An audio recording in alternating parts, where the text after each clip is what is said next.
Un jurado acusó a Donald Trump de 4 cargos federales por interferencia electoral debido al asalto al Capitolio en 2021. La candidata del correísmo, Raiza Bulgarín, fue involucrada en el lavado de activos que vincula al hijo del presidente de Colombia. El Seguro Social firmó un acuerdo para pagar hasta junio del 2024 los 76 millones de dólares que debe a Solca. Al menos 100 proyectos mineros quedan paralizados por una disposición de la Corte Constitucional. En la segunda entrega del especial Drogas, la apuesta mortal, Televistazo revela que 10 microcárteles se disputan el menudeo de drogas en las calles. ¿Qué tal, amigos? Buenas noches, bienvenidos a Televistazo Estelar en este 1 de agosto de 2023. Comenzamos con lo más destacado en el ámbito internacional. Un gran jurado de Washington imputó esta tarde al expresidente Donald Trump con 4 cargos federales por interferencia electoral. El caso se refiere a los intentos por revertir los resultados de los comicios del año 2020 que perdió contra Joe Biden y que terminaron en el asalto al Capitolio en enero de 2021. La justicia estadounidense apunta una vez más contra Donald Trump, quien tras las elecciones de noviembre del 2020 se negó a aceptar los resultados. Nunca reconoció el triunfo de Joe Biden y empezó de inmediato una serie de demandas en varios estados cuestionando la votación. Hizo acusaciones de fraude, pero no tuvo éxito. Y en un día clave para la certificación de los resultados ocurrió lo impensable. Una turba asaltó el Capitolio el 6 de enero de 2021, cuando las cámaras del Senado y de Representantes sesionaban en forma conjunta para confirmar que Joe Biden había ganado la elección. Eran miles de personas que se identificaban como seguidores de Donald Trump, que poco antes los había llamado a estar atentos a lo que ocurría en el Congreso. El acto de insurrección terminó en la violación de las seguridades del Capitolio, la ocupación de salones y de oficinas, enfrentamientos que terminaron en la muerte de 5 personas y, con el paso de las semanas, juicios y sentencias contra centenares de detenidos. Desde el principio se hablaba de la responsabilidad de Trump y esa tarde el fiscal especial Jack Smith, quien también lo investigó por los documentos secretos que fueron hallados en su residencia de Florida, confirmó la acusación por cargos de conspiración para defraudar a Estados Unidos, conspiración para obstruir un acto oficial y conspiración contra los derechos de otros. Donald J. Trump. El fiscal dijo que fue un ataque sin precedentes contra la sede de la democracia. Un acto alimentado con mentiras por parte del acusado, dirigidas a obstruir una función fundamental para el gobierno de Estados Unidos. Donald Trump ha negado los cargos y acusa al fiscal por perseguirlo, en este que es el tercer juicio formal que enfrenta, y que se suma a los casos por 37 delitos por posesión ilegal de documentos clasificados y los 34 cargos por fraude empresarial, además de demandas civiles por más de 250 millones de dólares.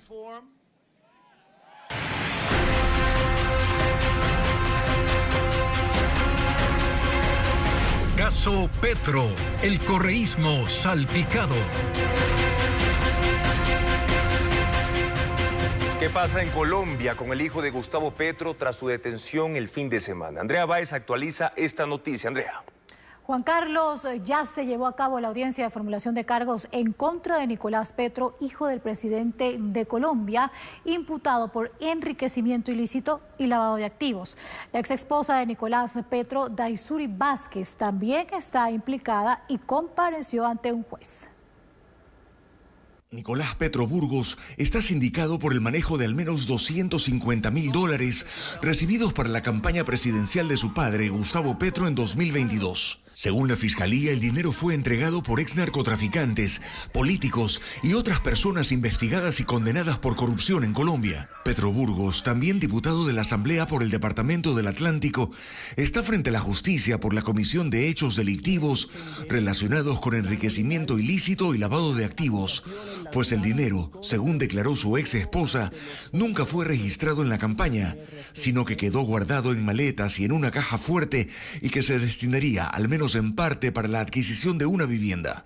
Petro y su ex esposa Daisuris Vázquez fueron detenidos el sábado y esta mañana en audiencia de formulación de cargos, el fiscal defendió las acusaciones en contra de ambos. Nicolás Petro había dicho que no aceptaría los cargos, pero en la tarde anunció la intención de iniciar un proceso de colaboración con la justicia, con lo que podría reducir una pena posible de entre 8 y 10 años de prisión. El abogado de la ex esposa de Petro dijo que también era posible buscar un acuerdo con la fiscalía. El presidente de Colombia, Gustavo Petro, ha dicho que no intervendrá, que deja a su hijo en manos de la justicia. Su detención, sin embargo, ha provocado una tormenta política que podría afectar al partido oficialista en las próximas elecciones regionales de octubre, en las que se van a elegir alcaldes y gobernadores. La candidata asambleísta por el correísmo, Raiza Bulgarín, aparece en los chats por los que fue detenido el hijo del presidente colombiano, Gustavo Petro.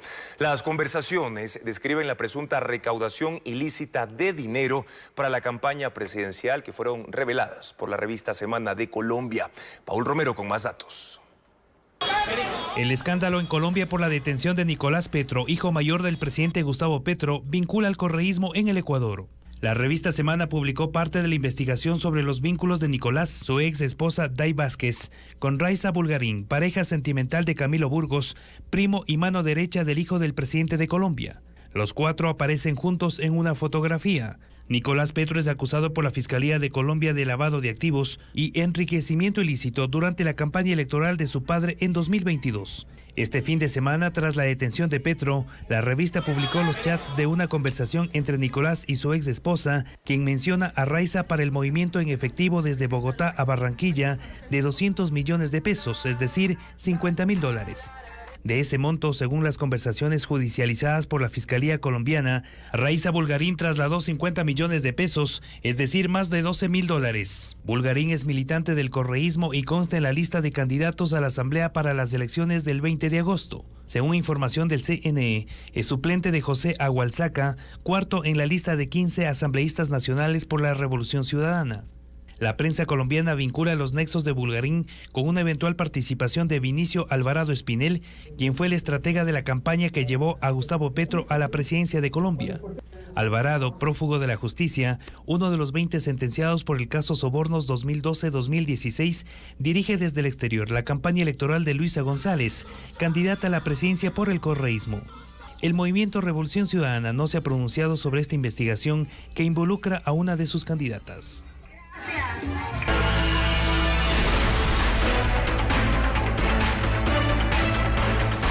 Seguridad. ¿Quién paga la cuenta? La cúpula de la Policía Nacional se reunió con el presidente Guillermo Lasso en el Palacio de Carondelet. El gobierno descartó cambios a pocos meses de terminar su mandato. El presidente Guillermo Lasso convocó este martes al alto mando de la Policía Nacional al Palacio de Carondelet. La reunión fue reservada. Inició a las 10 de la mañana y terminó pasadas las 13 horas. Asistieron los 20 generales que integran el mando institucional y el ministro del Interior, Juan Zapata. La cita se realizó 7 días después de la declaratoria de estado de excepción en las 35 cárceles del país. El mando evaluó los resultados de esas acciones y revisó el plan para los 18 centros penitenciarios pendientes. La cúpula policial también informó al mandatario sobre los operativos planificados para enfrentar a las bandas delincuenciales que generan zozobra en el país. El presidente Lasso reiteró el apoyo a la Policía Nacional para el empleo de armas letales en casos de violencia criminal. En lo que va del 2023, 49 delincuentes han muerto en igual número de enfrentamientos con agentes por uso legítimo de la fuerza. El gobierno descartó eventuales cambios en la cúpula de la institución a 4 meses que termine el mandato del presidente Guillermo Lasso. El Consejo de la Judicatura decidió en un encuentro presencial mantener cerradas las unidades judiciales en 5 cantones de Guayas hasta que se envíen más policías para resguardarlas. Los funcionarios permanecerán en teletrabajo. Luisa María Heredia con el informe. Hasta un centro de convenciones en Milagros sin mayor resguardo policial, este martes llegaron autoridades de la función judicial del Guayas. Durante más de 2 horas participaron de una mesa de trabajo con los jueces y fiscales del cantón, uno de los 5 de la provincia donde las unidades judiciales cerraron por temor a ser blanco de atentados. Ese fue el principal tema que abordaron: la falta de seguridad. Mercedes Villarreal, directora provincial del Consejo de la Judicatura, lideró la cita e insistió en que no hay garantías proporcionadas por el Estado. Por eso las 27 unidades judiciales de Guayas, Durán, Daule, Milagro y General Villamil continuarán cerradas. Tanto los jueces como sus equipos de trabajo seguirán sin ir a sus despachos. Las amenazas son de poner bomba, de hacer persecución a los jueces, a los incluso secretarios. Son 180 jueces en materia penal, de garantías penitenciarias, de adolescentes infractores que han sido víctimas de ataques, intimidaciones y amenazas por parte de bandas del crimen organizado. Los magistrados van a seguir en modalidad virtual hasta que se cumpla lo dispuesto en una medida cautelar interpuesta por una asociación de jueces que pedía el refuerzo de la seguridad con presencia constante de agentes en las unidades judiciales, incluidas fiscalías, donde también se ha aplicado el teletrabajo como medida preventiva. Un contingente de 119 uniformados fue ofrecido por la Policía Nacional y el Ministerio del Interior, pero esto no se ha cumplido. Hay ciertos compañeros que tienen custodia, pero no somos todos o no son todos los que requieren. A Milagro, por ejemplo, llegarán 223 nuevos policías en los próximos días. Un grupo será enviado a resguardar las unidades judiciales, ofreció el comandante zonal de la policía. La falta de personal en todo el país, pero con lo que tenemos y con el personal que está viniendo, esperamos suplir de alguna manera estas necesidades. Ante los últimos hechos violentos registrados en otros cantones de Guayas como San Borondón, se evalúa la posibilidad de extender el teletrabajo a otras partes de la provincia. Las unidades judiciales de Manabí y Esmeraldas igualmente seguirán cerradas. Incluso las de la provincia de Los Ríos, donde autoridades también han sido atacadas, van a ser consideradas. El IES se comprometió a pagar los 76 millones de dólares de la deuda con Solca. Al volver, los detalles del acuerdo que alivia a los afiliados derivados por cáncer.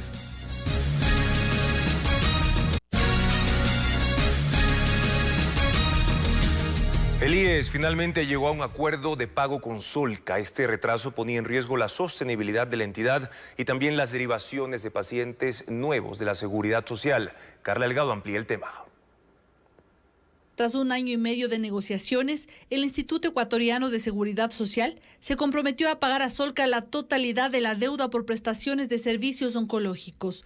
La Seguridad Social había aceptado en junio de 2022 que lo adeudado eran 132 millones de dólares. Desde entonces se habían hecho únicamente pagos parciales. La demora en el desembolso, según sus directivos, ponía en riesgo las derivaciones desde la Seguridad Social. Solo Solca Quito atiende mensualmente cerca de 5.000 pacientes del IES. El acta del acuerdo se firmó en el Centro de Mediación de la Procuraduría General del Estado. En virtud del cual el IES se compromete a pagar los 76 millones de dólares en cuotas mensuales hasta diciembre de este año 2023 en unos casos y hasta junio de 2024 en otros casos. El acta tiene valor de sentencia de última instancia, por lo que debe ser ejecutado por las partes. La deuda se acumuló desde 2009.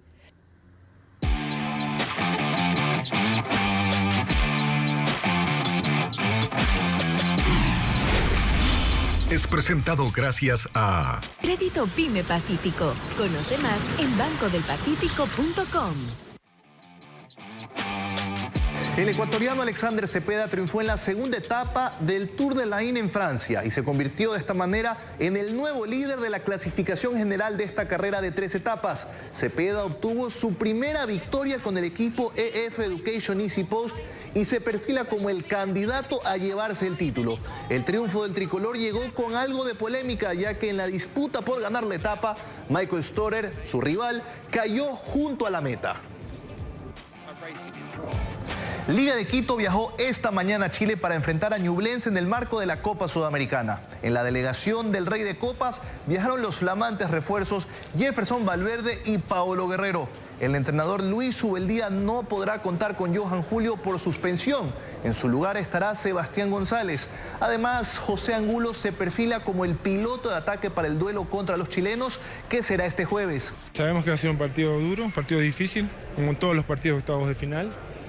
Y nada, vamos con mucha expectativa, muy bien preparados y nada, lo que más queremos es hacer un buen partido allá y venir a casa con mayor tranquilidad. Creo que también he visto el campeonato chileno y he visto cómo juegan Ñublense, tienen un buen equipo, buenos jugadores van todo para adelante, entonces yo creo que también tenemos que tener mucho cuidado con eso y nada, yo creo que lo importante es nosotros enfocarnos en lo que tenemos que hacer allá. Y otro club que se desplazó hasta el exterior fue Independiente del Valle. El equipo negriazul se medirá ante el Deportivo Pereira por la Copa Libertadores. La única baja de los dirigidos por Martín Anselmi es Richard Schunke, quien sigue con su proceso de recuperación. Independiente alista un planteamiento con línea de 3 en donde Joao Ortiz ocupará la posición de líbero. Sí, soñamos con esta Copa Libertadores, creo que tenemos el plantel como para pelearlo a cualquier equipo y nada, hay que ir paso a paso, partido a partido para conseguir el objetivo. Y más adelante tendremos más información deportiva. Una leyenda del fútbol anuncia su retiro. Sigan con nosotros en Televistazo. Se suspende provisionalmente la aplicación del reglamento al Código Orgánico del Ambiente y con ello la emisión de licencias para ejecutar proyectos mineros. La Corte Constitucional admitió a trámite la demanda que regula la consulta ambiental. Adriana Bermeo con el reporte. Unos 150 proyectos quedan paralizados temporalmente ante la falta de trámite de licencia ambiental.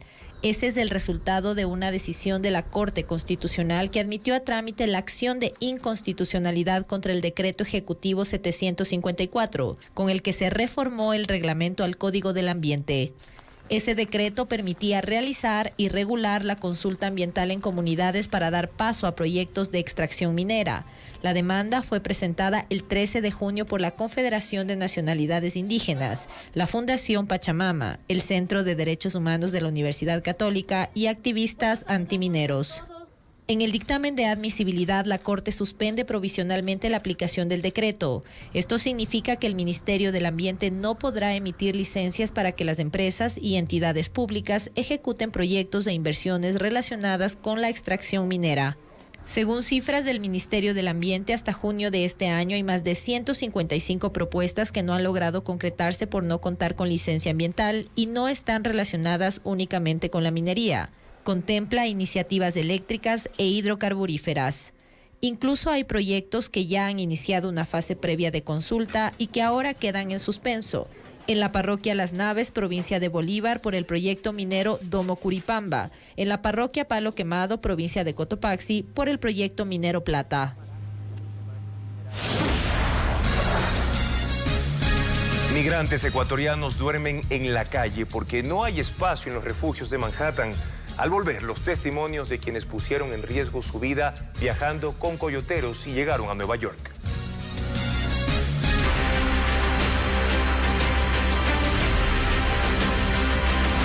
Elecciones 2023. Camino a Carondelet.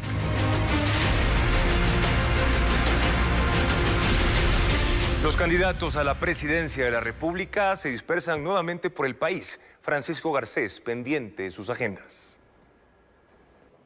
Los presidenciables siguen recorriendo el país y privilegian su participación en entrevistas y ruedas de prensa para masificar sus mensajes. Además de hacer pequeños recorridos, dedican la mayor parte de su tiempo a reuniones y encuentros con estudiantes, gremios, organizaciones sociales y políticas. Fernando Villavicencio está en El Oro en su segundo día de actividades. En Machala se reunió con campesinos de quienes recibió el denominado machete contra la corrupción. Fue por la ciudad en una caravana y mantuvo encuentros con representantes de las cámaras de la producción, personas con discapacidad, afroecuatorianos, líderes barriales y jóvenes. Bolívar Armijos no informó sus actividades de la jornada, mientras Daniel Noboa también fue a El Oro este martes. En Machala estuvo en una universidad para hablar de su plan de gobierno ante los alumnos y tenía previsto al cerrar el día hacer un recorrido por la ciudad. Otto Sonnenhosner llegó a Los Ríos. En Babahoyo inauguró una central de campaña y ofreció recuperar a la provincia de las garras de la delincuencia. Luego se trasladó a Quevedo, se reunió con estudiantes y al final de la jornada tenía programada una cita con agricultores en Vinces.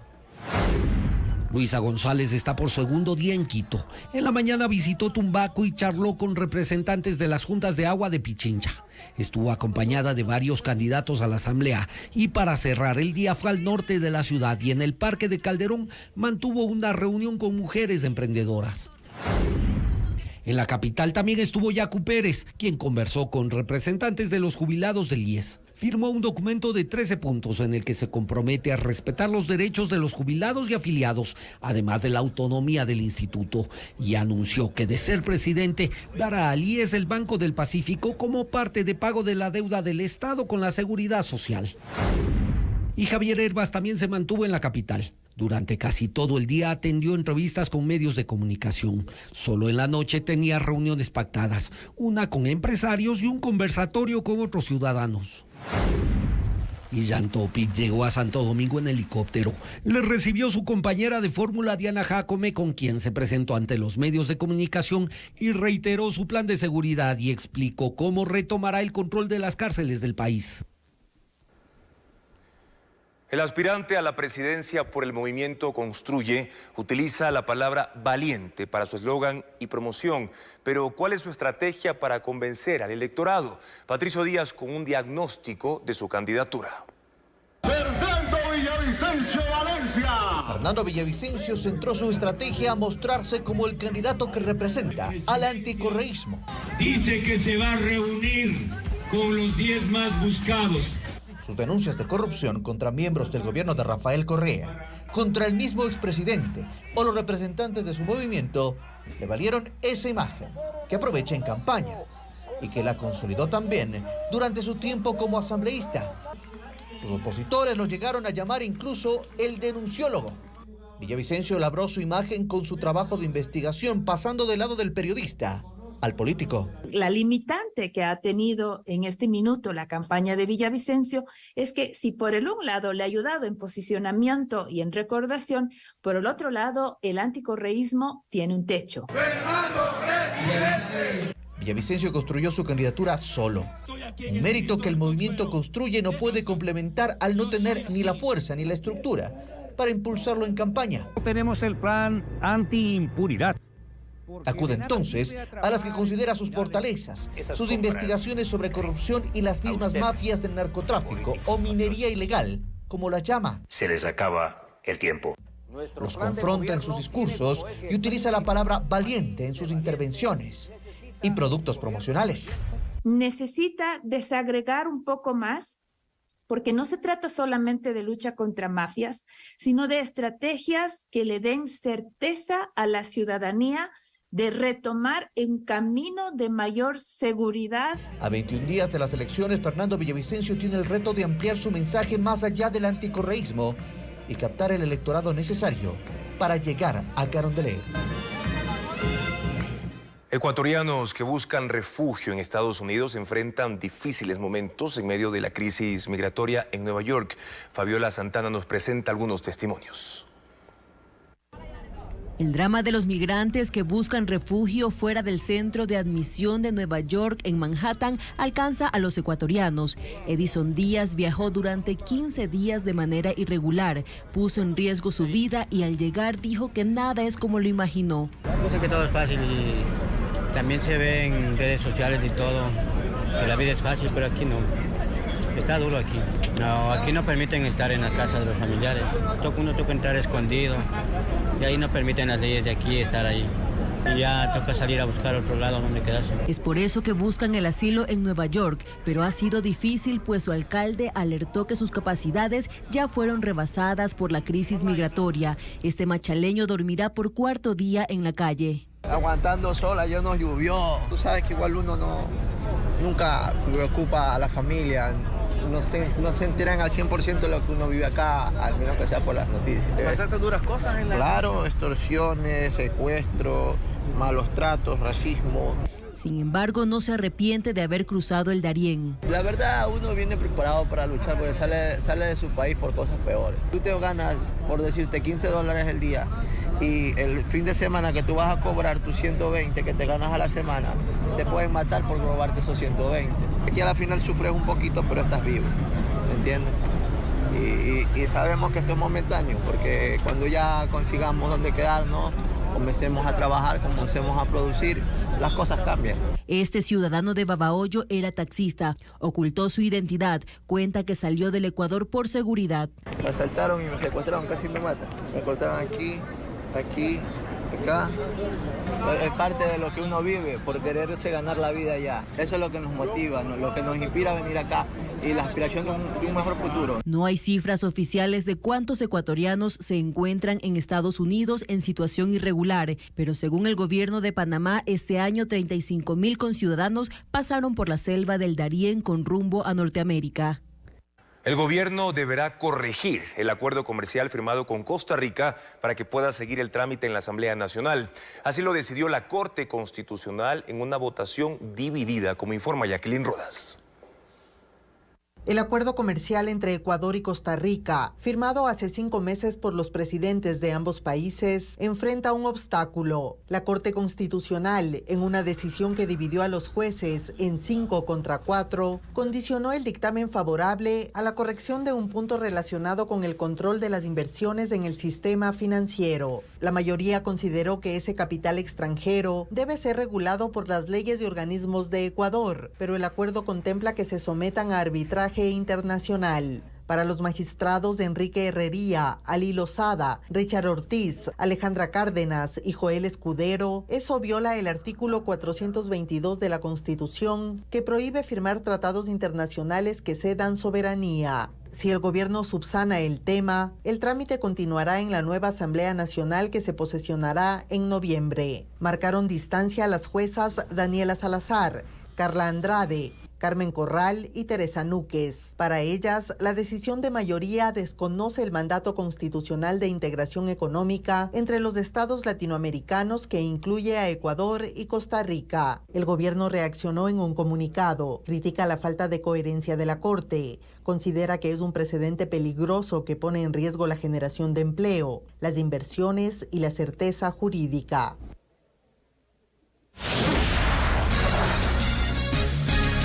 Inversiones y nuevos empleos en Quito. Les contaremos cuál es el plan municipal para lograrlo, pero con la ayuda de la empresa privada.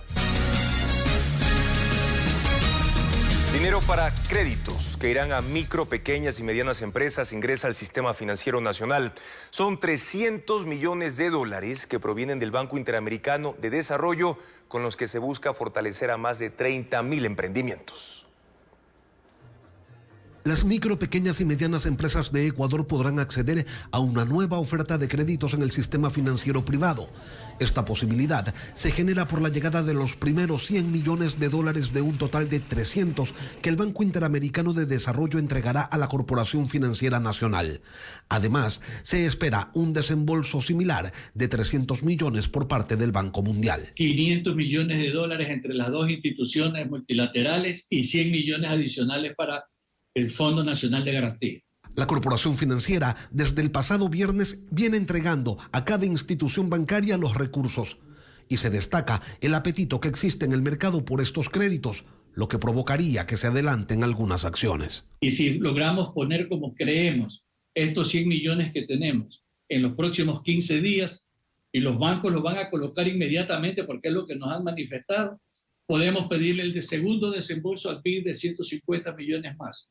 Ojalá pueda ser así para dejar apoyando a todo el sistema productivo del país, que ahora sí lo va a necesitar. La proyección del Banco Interamericano de Desarrollo es beneficiar a 33,000 micro, pequeñas y medianas empresas en el país, 15,000 de ellas lideradas por mujeres. Se busca que ese dinero sea colocado en proyectos en todo el territorio nacional, incentivando un incremento de la producción, así como la generación de empleo, es decir, la expansión y el fortalecimiento de la economía. El municipio de Quito busca inversión privada para 18 proyectos en movilidad, ambiente, producción y urbanismo. Alberto Luna explica cómo el Cabildo espera captar nuevos capitales para la ciudad. El alcalde Pavel Muñoz presentó un plan para atraer inversiones por cerca de 2.000 millones de dólares en Quito. En el evento que se desarrolló en el Centro de Convenciones del Parque Bicentenario, el alcalde presentó un portafolio con 18 proyectos para empresarios. Están divididos en áreas como movilidad, ambiente, productivo y desarrollo urbano. En movilidad se plantean 12 proyectos por 1.017 millones de dólares. En ambiente 6 proyectos por 895 millones. En producción y turismo son 2 proyectos por 73 millones. En desarrollo urbano no se establecieron montos ni proyectos específicos, pues se recibirán propuestas privadas en temas relacionados con senderos, desarrollo inmobiliario, entre otros. Se espera que las primeras obras inicien en el 2024. Inversionistas privados que nos han manifestado su deseo de participar, sea para la figura de alianzas estratégicas o sea para la figura de concesiones. Hay proyectos para esa modalidad. El encuentro también sirvió para recoger opiniones de inversores. Que se agilicen los trámites administrativos, porque nosotros tardamos bastante desde que iniciamos las gestiones, fueron 4 años para poder inaugurar, y eso sí que a veces puede traer un desánimo a los inversores. El alcalde ha ofrecido una seguridad jurídica y nosotros como constructores creemos que, por ejemplo, el plan de uso y gestión de suelo tiene que ser reformado. Este fue el primer encuentro de la iniciativa denominada Invierte en Quito. Los interesados mantendrán reuniones con autoridades del municipio para que puedan afinar sus propuestas. Quito busca reducir el tránsito pesado con la intervención de vías y el mejoramiento del sistema de transporte público y las terminales terrestres. Fabiola Santana explica cómo se lo hará. Reemplazar un Quito de lenta movilidad por uno dinámico es el propósito de los 10 proyectos que presentó el alcalde Pavel Muñoz al sector privado. 3 de ellos tienen que ver con el mantenimiento vial. Los más ambiciosos aún no están presupuestados. Se trata de la rehabilitación de 63 kilómetros de la avenida Simón Bolívar, que incluye la construcción de 7 kilómetros hacia el norte y 17 kilómetros de la Ruta Viva con 4 kilómetros de extensión. El mantenimiento de vías en la ciudad por 280 millones en los próximos 4 años está previsto con fondos públicos. En otros 3 proyectos que están relacionados al transporte público se invertirán 33 millones de dólares para mejorar el servicio de buses eléctricos. A inicios de 2024 se adquirirán 53 trolebuses con inversión pública y con colaboración público-privada se prevé integrar el sistema de recaudación para el servicio de transporte urbano con un monto de 9 millones de dólares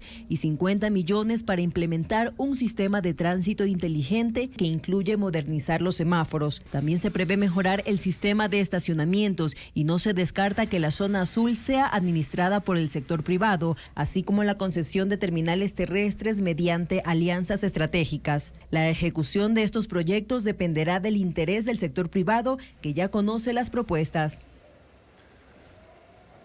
2 horas permaneció cerrado el puente internacional Rumichaca debido a una protesta en Colombia. Cerca de 3.000 transportistas, comerciantes, agricultores y ganaderos de Nariño exigieron al gobierno de Gustavo Petro el congelamiento del precio del combustible en esa localidad. También la revisión del Tratado de Libre Comercio entre ese país y Estados Unidos y acelerar las obras en beneficio de los floricultores por el deslizamiento de tierra ocurrido en febrero en el Cauca. La protesta no frenó la actividad comercial en la frontera desde el lado ecuatoriano. A las 3:30 de la tarde de hoy volvió a habilitarse el paso por el puente Rumichaca.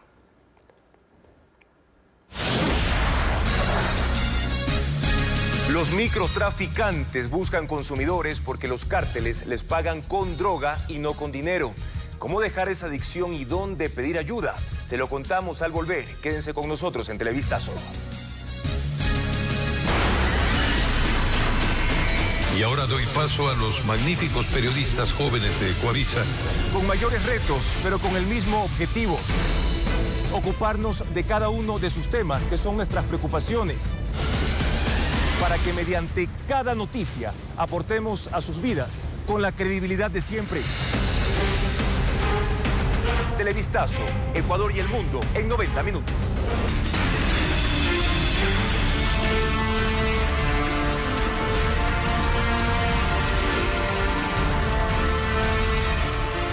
El presidente de la República, Guillermo Lasso, aceptó la renuncia al director del Servicio Nacional Carcelario, Guillermo Rodríguez.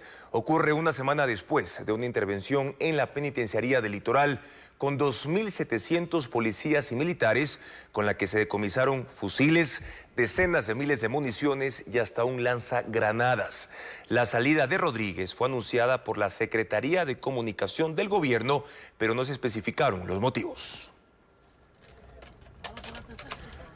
Una masacre se reportó en el noroeste de Guayaquil. 2 hombres y una mujer fueron asesinados. Diego Cuenca preparó un informe al respecto. El hallazgo ocurrió este martes en el bloque 3 de Valerio Estacio, en el noroeste de Guayaquil. Un grupo de habitantes encontró 3 cuerpos desnudos en la calle. Habían sido maniatados y registraban signos de tortura. El primer cadáver era de un hombre. A su alrededor había restos de balas. 10 metros más arriba estaba el segundo. Era una mujer en ropa interior. La tercera víctima era otro hombre. Según testigos, los criminales lanzaron los cuerpos en esas condiciones desde una tricimoto y les dispararon. La policía investiga si la masacre en ese barrio corresponde a una disputa de territorio entre bandas delictivas. Hasta el cierre de este reportaje, los cuerpos no habían sido identificados. Uno de los indicios hallados en la escena fue un panfleto con amenazas. Intervenir los distritos más violentos de Guayaquil, sumar a guardias privados en los patrullajes y buscar apoyo internacional son 3 de las acciones del plan de seguridad para combatir la violencia criminal en esa ciudad. 6 de los 10 distritos que conforman Guayaquil serán intervenidos. Allí se concentra el 85% de los asesinatos reportados este año. Es parte del plan que, según el director de la empresa pública de seguridad, Andrés Sandoval, está listo y ya se ejecuta en la zona más violenta de la ciudad, el sector de Nueva Prosperina, en el noroeste. Uno de los ejes de estas intervenciones es el área social, con programas que vinculen salud, educación, cultura, deporte y emprendimientos barriales. Para eso usarán las casas comunales, instalaciones municipales en esos sectores. Incluso evalúan construir edificaciones que concentren estos proyectos comunitarios. Atacar y enfocarnos en la reconstrucción del tejido social, que así lo hemos definido. Es un plan delineado entre el municipio, las cámaras de la producción y 3 universidades. Por ahora cuentan con $58 millones para ejecutarlo, pero hace falta más, según Sandoval. Buscando ayuda a nivel de cooperación internacional o de actores externos, como son la empresa privada, como es la academia, para que exista una inversión en nuestro plan de seguridad. Además, se decidió que los guardias privados vuelvan a ser parte de los patrullajes en la ciudad, que, sumado a los agentes municipales, esperan llegar a los 2.500 efectivos en las calles de Guayaquil hasta diciembre próximo. 2 sospechosos fueron retenidos por la policía en el bypass Chone Quevedo.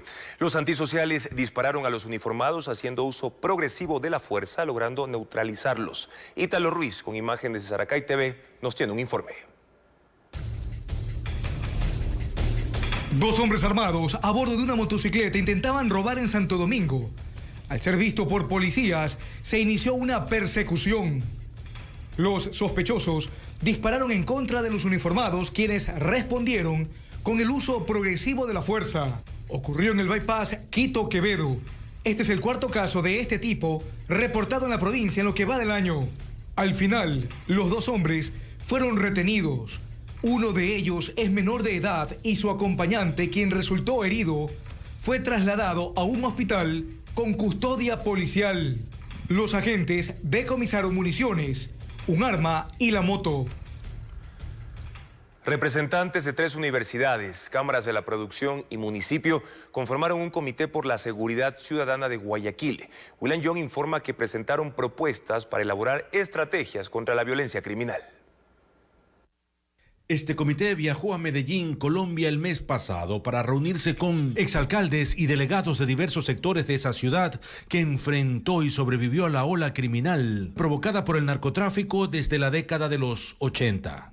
Y así tener insumos de cómo enfrentar la violencia en Guayaquil y conocer si es que hay soluciones para eliminarla. Precisamente cómo apoyar a las personas para que tengan salidas humanas, para que puedan realizarse, para que puedan tener estudios, una carrera, en fin, tener horizonte. Yo creo que ese es el problema fundamental. Joaquín Hernández es rector de la UES, una de las 3 universidades que integran este comité, conformado además por delegados de las cámaras de la producción de Guayaquil y el municipio. Dijo que tienen un plan y será expuesto por la Corporación para la Seguridad Ciudadana, aunque advierte que las respuestas no son a corto plazo y es necesario buscar patrocinio desde el sector privado. Se aliaron con ONGs internacionales que les apoyaron para determinados planes. La única exigencia era qué es lo que van a hacer, cuál es el plan y cuál es el resultado. Y yo creo que esa es otra vía para obtener también recursos, o sea que se puede hacer. En esta nueva estrategia contra la inseguridad se establecen intervenciones sociales en las zonas más conflictivas de la ciudad. La fiscal Diana Salazar demandó al juez Luis Rivera por dilatar la audiencia para procesar a Jorge Glass en el caso Reconstrucción de Manabí, pedido que ya lleva 2 meses a la espera. Sin embargo, Rivera seguirá a cargo del caso, como informa Jacqueline Rodas. El nuevo proceso penal en contra del ex vicepresidente Jorge Glass sigue dilatándose. Hoy se cumplen 2 meses desde que la fiscal Diana Salazar pidió a la Corte Nacional que fije audiencia para formularle cargos en el caso Reconstrucción de Manabí y aún no se concreta. Por ello, Salazar demandó al juez Luis Rivera para que lo separen de la causa y nombren a otro que siga con el proceso. La tarde de este martes presentó sus argumentos ante la jueza Daniela Camacho por retardo injustificado y por violar el plazo razonable. Rivera argumentó que tiene derecho a vacaciones y licencias, que no es el único caso que debe atender y que la demora también responde a un pedido de diferimiento y a la solicitud que hizo la propia fiscalía para que se excuse. Camacho le dio la razón a su compañero juez, quien seguirá al frente del caso, y vuelve la expectativa sobre cuándo llamará a audiencia. Lo que está en juego es la posibilidad de que Glass vuelva a la cárcel si le dictan prisión preventiva, en medio de una campaña electoral de la que también participa el ex vicepresidente. Jorge Glass es señalado por presunto peculado en una obra adjudicada dentro del plan para reconstruir Manabí luego del terremoto de 2016. Según la fiscalía, se destinaron $68 millones para la vía Mantacoliza, una obra no prioritaria, dejando de lado otras urgentes. También serán procesados Carlos Bernal, quien a la fecha fue secretario del Comité para la Reconstrucción de Manabí, y Pablo Ortiz, gerente de la empresa estatal Ecuador Estratégico.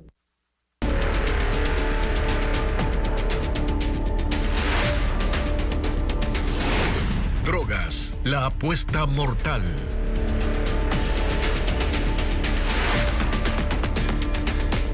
10 microcárteles mantienen un enfrentamiento mortal por controlar la venta y distribución de drogas en 12 provincias. En la segunda entrega de esta investigación contaremos qué narcos extranjeros les pagan con cocaína a las bandas locales que deben buscar consumidores en las calles para ofertarla. ¿Dónde pueden encontrar ayuda a las personas con problemas de adicción?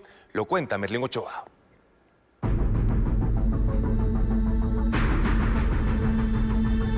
En Ecuador hay 10 microcárteles en guerra.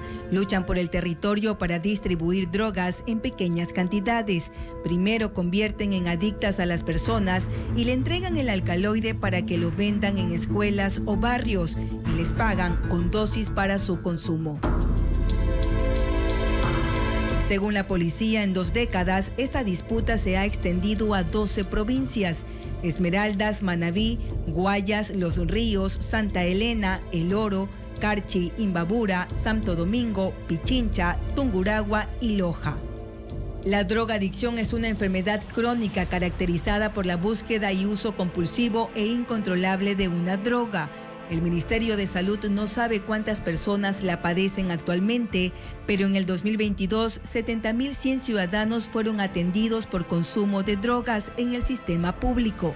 La cifra recoge pacientes desde los 9 años de edad, pero la mayoría son adolescentes. Y el 78%, es decir, cada 8 de cada 10 personas que consumen H están en el grupo etario de 12 a 18 años, es decir, la etapa del colegio.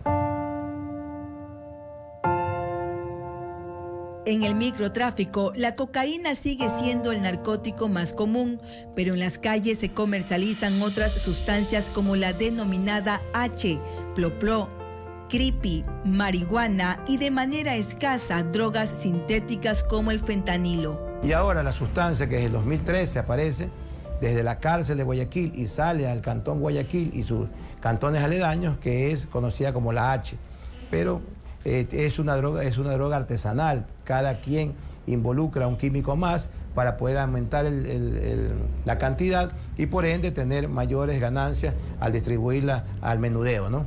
Hay algunas conjeturas, una de esas es que por este proceso de desnutrición severa que sufren los chicos que consumen H, posiblemente pueda tener algún químico de algún raticida. Desde el 2008, el Ministerio de Salud tiene una política de atención que responde a la Constitución, que declaró a las adicciones como un problema de salud pública. El primer paso es que el paciente acuda a un hospital para que médicos especialistas empiecen con el proceso de desintoxicación, para que después este pueda ingresar de manera gratuita a uno de los 49 centros de tratamiento a personas con consumo problemático de drogas. La mayoría están ubicados en Guayas y Azuay. Menos del 40% de ocupación tienen estos centros. En el 2022 ingresaron tan solo 563 usuarios, de los cuales el 29% recibió el alta, mientras que el 71% continúa en el proceso. Quienes se sometan a estos tratamientos deben hacerlo de manera voluntaria, y aunque sus familiares intenten convencerlos, son ellos quienes deben firmar el consentimiento para empezar la rehabilitación, lo que ocasiona que en algunos casos recaigan y dejen las instalaciones para seguir consumiendo. Mañana, en la tercera entrega de esta serie, Televistazo mostrará el drama y la desesperación de las familias de los consumidores de droga. Influencers, artistas y hasta religiosos son los nuevos actores de la campaña por la consulta popular. Personajes que en redes sociales buscan especialmente el voto juvenil. Carla Delgado con el tema. A diferencia de los recorridos y el puerta a puerta de la campaña política, la estrategia para captar votos para la consulta popular del Chocó Andino y el Yasuní se mueve mayoritariamente por redes sociales. Es ahí donde se busca ganar adeptos.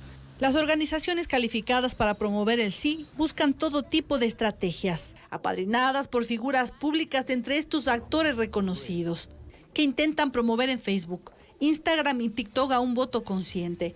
También religiosos promueven la consulta, un fenómeno que pone a actores no tradicionales sobre el ojo público. Por el cuidado de nuestra casa común, del planeta Tierra, que tanto nos necesita. Incluso los obispos amazónicos, quienes a propósito de la consulta hacen un llamado a renovar la relación con el planeta. ¿Has escuchado ya de la... Se suma el uso de influencers, que en territorio intentan incentivar el cuidado ambiental. También personajes como el oso de anteojos. Oye, loco, ¿qué es eso? Mira. Que por ejemplo en el tema del Chocó Andino pretende posicionarse como el símbolo de la consulta, en tanto que la campaña por el no ha sido escasa en redes sociales. Desde las organizaciones reconocen que hoy el voto de ciudadanos de entre 23 y 48 años domina el padrón electoral, con más del 37%, y son los que actualmente se desplazan por redes sociales y a los que buscan convencer. Hoy uno de los candidatos a la presidencia de la República fue tendencia en Twitter, mientras que otro denunció una amenaza contra su vida. Ahora un vistazo a las campañas en redes sociales. Entre las publicaciones más recientes que Fernando Villavicencio hizo en Twitter, hay una en la que habla de una amenaza en su contra. De uno de los capos del cartel de Sinaloa, me refiero alias Fito. Pero no hay muchas más publicaciones al respecto. Apenas una reacción en una tarima. ¡Miedo a mí! El resto de publicaciones en sus redes sociales tienen que ver con sus recorridos y propuestas de campaña. Vamos a pagar esa... Yacu Pérez también tocó el tema de la amenaza a Villavicencio. Lo hizo en Twitter, en donde además realizó un llamado a la paz social y a vivir en un país seguro. Otto Sonnenholzner, que normalmente publica en sus redes los recorridos, propuestas y entrevistas de campaña, suele manejar de una forma distinta el contenido que sube a sus historias de Instagram, esas que desaparecen en 24 horas. Ahí siempre hay publicaciones en las que se lo ve menos serio y en actividades bastante más relajadas. Yo no sé mañana, yo no sé mañana. cortar todo tipo de contacto. Jan Topic consiguió ser tendencia en Twitter con el video que lo muestra poniendo una antena inhibidora de señal afuera de la penitenciaría del Litoral. Este fin de semana demostramos... Aunque eso fue el domingo, él siguió tratando el tema en sus redes durante los días siguientes, priorizándolo incluso por encima de sus recorridos habituales de campaña. Lo ha hecho antes el gobierno. Han muerto... Javier Hervas, quien regularmente sube videos cargados de humor o de efectos especiales, esta vez publicó contenido radicalmente distinto. Del comerciante. Un rostro serio para hablar de la crisis de inseguridad que atraviesa el país y la historia personal de uno de sus amigos que fue recientemente víctima de la delincuencia. Perdió su bebé. La casita digna que le... Bolívar Armijos mantuvo sus redes prácticamente inmóviles. Apenas una publicación para mostrar encuestas en las que asegura que va subiendo y que va quinto en la preferencia electoral. Por un grupo de ojos. Luisa González y Daniel Noboa siguieron con su movimiento habitual en las distintas plataformas, es decir, mostrando sus recorridos de campaña, haciendo propuestas y prometiendo soluciones para todo en caso de ganar. En Machala, una pareja y sus 2 hijos murieron cuando 2 camiones chocaron la moto en la que se movilizaba esa familia. Los 2 choferes fueron retenidos cuando intentaban huir, como informa Fabricio Lapo. 4 integrantes de una familia que se movilizaban en una motocicleta murieron tras un siniestro de tránsito en el que están involucrados 2 camiones. El hecho ocurrió a las 8 de la noche de este lunes en la Vía La Primavera, al ingreso norte de Machala. Según la unidad de accidentes de tránsito de la policía, el siniestro habría ocurrido cuando uno de los camiones impactó a la moto, haciendo que caiga. Las víctimas fueron identificadas como Cristian Rogel, su esposa Jacqueline Macas, ambos de 24 años de edad, y sus hijos, Alison de 8 años y Aarón de 5. Los conductores de los 2 camiones implicados intentaron huir, pero fueron retenidos 3 kilómetros más adelante. Equilibrio y fuerza controlada. La acrobacia perfecta depende de la comunión entre el jinete y el caballo, en la cual cuenta la concentración y una técnica extraordinaria, como lo demuestra Catherine, una joven y bella deportista alemana, campeona del Premio Nacional. Sus videos colgados en la cuenta de Catherine Sara tienen miles de reproducciones.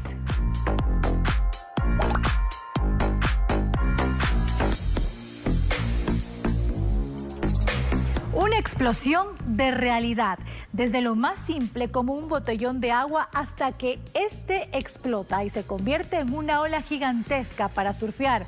Son transiciones que digitalmente parecen hacer magia, como las pizcas de sal que llegan a formar las estrellas en la noche o las hojuelas de avena que se transforman en hojas secas en el camino de unos ciervos.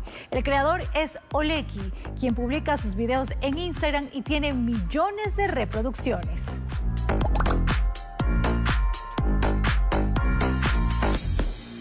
Un desafío es ya lanzarte para hacer caída libre, pero estos amigos se atreven a más y juegan a peleas con espadas de juguetes en la troposfera.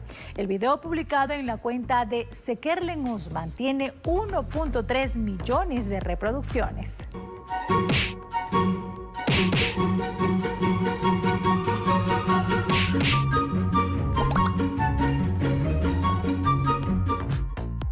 Sin duda, un día así es un buen día de pesca, pero nadie espera que la presa salte al yate, menos aún cuando se trata de un pez espada. Vaya susto. El video publicado en la cuenta de You and Me Fishing tiene 1.7 millones de reproducciones.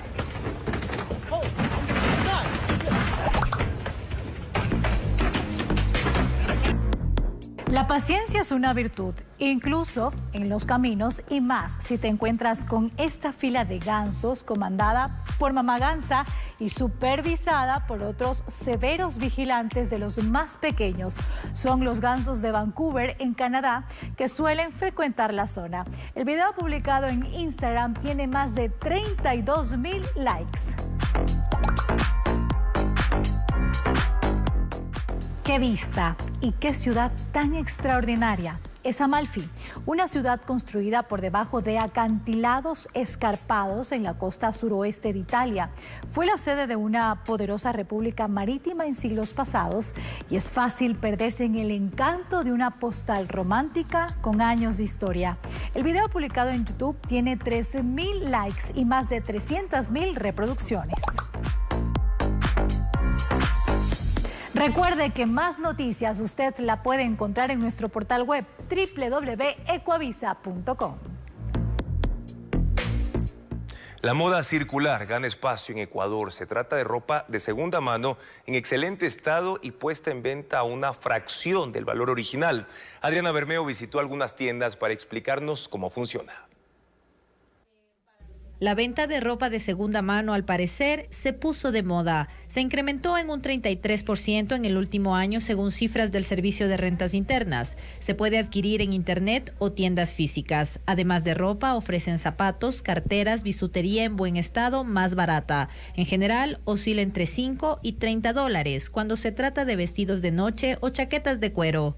Encontramos prendas con un 80% de diferencia. El momento que la prenda salió de una tienda y se le quitó la etiqueta, por más nueva que esté, ya perdió su valor. Este almacén, al norte de Quito, abrió hace 7 años. Las ventas, según sus dueños, se han triplicado a partir de la pandemia. La mayoría de sus clientes son jóvenes. Cualquier persona puede dejar en consignación su ropa usada para que sea vendida. Las prendas pasan por un estricto proceso de revisión, limpieza y desinfección. La venta de ropa usada también gana terreno en otras ciudades como Guayaquil. Solo en el centro comercial Albán Borja hay 4 locales de venta de ropa de segunda mano. En Cuenca hay 50 tiendas de este tipo. A pocas cuadras del centro histórico está el almacén de Carmen Farés. Comenzó en este negocio hace 20 años con un pequeño local y ahora tiene 3. En estos negocios se aplica la llamada moda circular, es decir, reaprovechar la ropa para evitar que termine en la basura. Las lluvias en Santo Domingo de los Áchilas provocaron el desbordamiento de un río, el colapso de alcantarillas y también inundaciones. Tenemos un reporte con imágenes de Saracay TV. Completamente anegado, así quedó en menos de media hora el sector El Vergel, en Santo Domingo de los Áchilas, tras las fuertes lluvias de este lunes que causaron el desbordamiento del río Pove. El agua alcanzó los 2 metros de altura en esa zona. Moradores indicaron que no existe un buen sistema de alcantarillado, por lo que con cada precipitación deben ver cómo sus viviendas se inundan. Fueron en total 20 familias las perjudicadas. La alcantarilla ahora se viene a colapsar es por lo que está muy pequeña. En el principio cuando hicieron el drenaje de las alcantarillas las hicieron mal, porque las hicieron todas de un solo lado, no las hicieron del otro lado. Un problema que empeora con la acumulación de basura en las rejillas del sistema de alcantarillado. Otra zona afectada fue el centro de Santo Domingo. Las avenidas principales como la Río Lelia quedó inundada, mientras que en la avenida La Lorena las alcantarillas se desbordaron. El Instituto Nacional de Meteorología e Hidrología, INAMI, señaló que el temporal se intensificará esta semana. El tratamiento oportuno de la inflamación de las venas hemorroidales ubicadas en el último tramo del conducto digestivo evita una cirugía. Para ello es necesario acudir al médico para una evaluación y no automedicarse. Sofía Ventimilla conversó con un especialista y cuenta cómo prevenirla. El padecimiento de hemorroides es una inflamación de las venas hemorroidales ubicadas en la parte final del tracto digestivo, cuya incidencia es más frecuente de lo que se podría suponer. Desde los 20 años ya he tenido pacientes con síntomas de hemorroides que han empezado ya con sangrados, ya han empezado con picazón, ya han empezado con molestias. No en todos los casos quien padece de hemorroides debe operarse. 7 de cada 10 pacientes logran con un tratamiento adecuado y oportuno sanarse. No es recomendable que ir a la farmacia, que me ponga esta cremita, que la vecina me recomendó esto, porque si hay cremas incluso que tienen componentes especiales y con su uso inadecuado pueden incluso empeorar la sintomatología o causar otros trastornos. La pregunta más frecuente en las consultas de los coloproctólogos es por qué se da la enfermedad, que según datos del Hospital del Día de la Cruz Roja ubicado en el sector de La Ye, de 20 pacientes al menos 15 presentan hemorroides. En las mujeres es más común por el tema del embarazo, la cuestión del parto genera mucha presión en esta zona, entonces en esa zona tenemos muchos músculos que con estas presiones se debilitan y lógicamente empiezan a inflamarse al haber bastante presión. En cambio, en los hombres lo más frecuente es por estreñimiento o, por ejemplo, trabajos que pasan mucho tiempo sentados. Una alimentación rica en fibra, el consumo de agua y evitar ingerir alimentos ultraprocesados puede prevenir inflamaciones intestinales. De aumentar el consumo de verduras, lo recomendable es como mínimo 2 porciones diarias. Frutas también, las porciones que se recomiendan son como mínimo 3. Consumo de agua, ¿sí? Lo mínimo que se recomienda son 8 vasos de agua al día. Tampoco hay que consumir el agua en un solo tiempo, ¿no? Hay que ir variando y poner horarios. Es importante recordar que toda consulta médica es reservada y acudir a un especialista evitará que el cuadro clínico se agrave y mejore su calidad de vida. Extractos de plantas amazónicas son la materia prima para que una familia elabore 2.000 cosméticos mensualmente de 8 tipos. La microempresa ubicada en Napo mantiene acercamientos comerciales enviando muestras ya a Dubái, Estados Unidos y Corea del Sur para futuras exportaciones. En el cantón El Chaco, la familia Vinuesa es pionera en la elaboración de cosméticos con plantas nativas de la Amazonía, como ortiga, cola de caballo, guayaba y caña de guadúa, que son recolectadas por 50 comuneros en 10 haciendas de Napo. La materia prima llega hasta la fábrica llamada Rucumama, ubicada en la parroquia Sardinas. Son 100 kilos de hojas que por mes se utilizan para conseguir 2.000 productos de belleza. María Varela, de 74 años, es la encargada de picar las hojas, ponerlas en recipientes para macerarlas y así extraer sus elementos nutritivos. Ella señala que estas plantas tienen propiedades antioxidantes que previenen el envejecimiento de las células y otras sustancias, como el silicio orgánico, que genera colágeno, algo que aprendió desde muy pequeña y que dio origen a este emprendimiento. La microempresa familiar tiene 8 tipos de productos, entre artículos capilares, jabones y cremas faciales, que se comercializan en 60 tiendas en las ciudades de Tena, Puyo, Quito, Cuenca, Ibarra y Cayambe. También el jabón de limpieza íntima, elaborado a base de hojas de achiote, que obtuvo en el 2021 el premio al bioemprendimiento más innovador de la Amazonía, que entrega el gobierno. Lo nuestro no tienen tanto químico, lo mínimo de químico es más orgánico, es más natural. Los Vinuesa ya han hecho acercamientos comerciales con empresarios de Estados Unidos, Dubái y Corea del Sur, a donde han enviado muestras de sus productos para empezar a exportarlos.